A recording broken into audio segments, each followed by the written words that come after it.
নমস্কার, রাধে রাধে। আদরের কেশব সোনা আরেকটি নতুন ব্লগে আপনাদেরকে স্বাগত। আমরা আজকে যাচ্ছি পিসির বাড়ি, আর এখানে মা, আমি, ঠাম্মা আর আপনাদের আদরের কেশব টোটোতে বসে আছে। আর ওর মুখটা দেখেছে কত আনন্দে। তো আমরা এখান থেকে টোটো ধরে স্টেশনে চলে এসেছি। ও এখন ট্রেনের অপেক্ষায় বসে আছে। তো এখানে আসার পরে ওকে দেখে অনেক ভক্তরাই এগিয়ে এসেছে।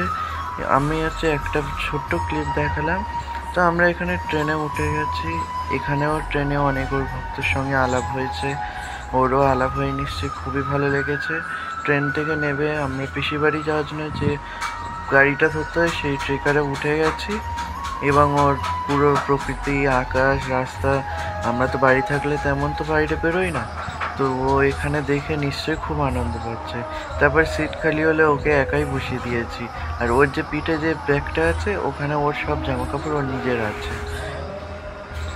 এই দেখো এদিকে মেইন রোডটা দেখো কত সুন্দর। মেইন রোডের ধারে কত সুন্দর সুন্দর বাড়ি, কত গাছপালা, সব লোকজন হেঁটে যাচ্ছে। এখানে পিছনে আমি, ঠাম্মা আর কি সব পুরো জায়গাটা দখল করেছিলাম। সামনেও দেখুন একজন ভক্ত ঘুরে ঘুরে বারবার দেখছিল। অনেকক্ষণ ধরেই বাবু ছিল, কিন্তু বাবুকে দেখতে পাইনি, উনি পিছনে তেমন ফেরেননি। কিন্তু তারপরে উনি যখন লক্ষ্য করেন যে বাবু, তখন অনেক গল্প করেন, মজা করেন, বাবুর সঙ্গে কথা বলেন। এবারে আমরা ওখান থেকে নেমে পিসিদের এই গ্রামে চলে এসেছি। এটা বেসিক্যালি জয়নগর থেকে আসতে হয়। কত সুন্দর দেখো।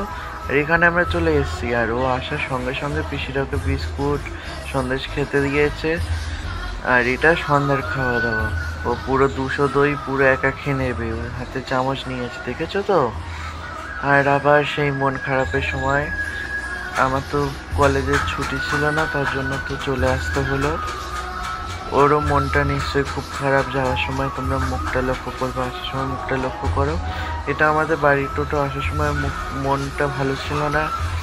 এই 6 বছর পর পিসি বাড়ি গেলাম, মনটা ভালো ছিল না বলে, তার জন্য কোনো ভিডিও করতে পারিনি। আর ওর মুখটা দেখো, কোনো হাসি নেই, কিছু নেই, তোমরা দেখলেই বুঝতে পারবে।